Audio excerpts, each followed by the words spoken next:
Ithaca has a number of historic landmarks and sites aimed to maintain life to important parts of the city's history.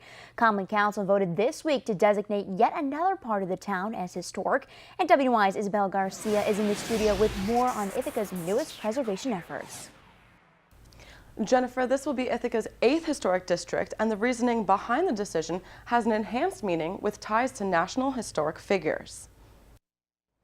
The new Downtown West Historic District sits right in the heart of Ithaca. Some of the homes included are on the 300 block at the cross streets of Albany Street and State Street.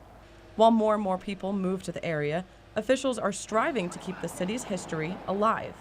We're growing quite a lot here in Ithaca, and we're adding new apartment buildings, new hotels, and that's great because it makes our city vibrant.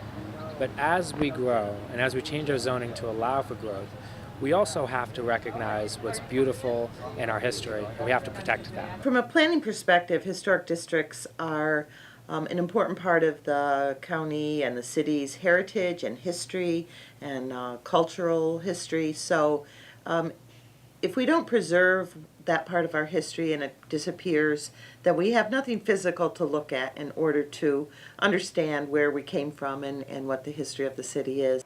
The home that you see just behind me is not on the same block as the others in the new historic district. However, it has its own special significance. 421 North Albany Street in the city of Ithaca, and that is the Dennis Newton House, which was the original home of the first black fraternity, I believe, in the country.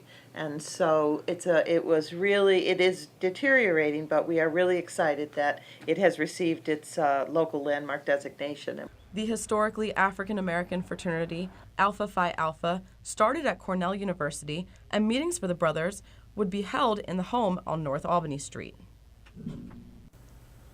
The historical fraternity house is not actually part of the new district itself, but was deemed a historic landmark in the city.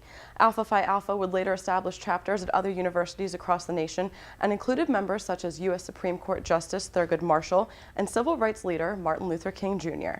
In the studio, Isabel Garcia, WENY News.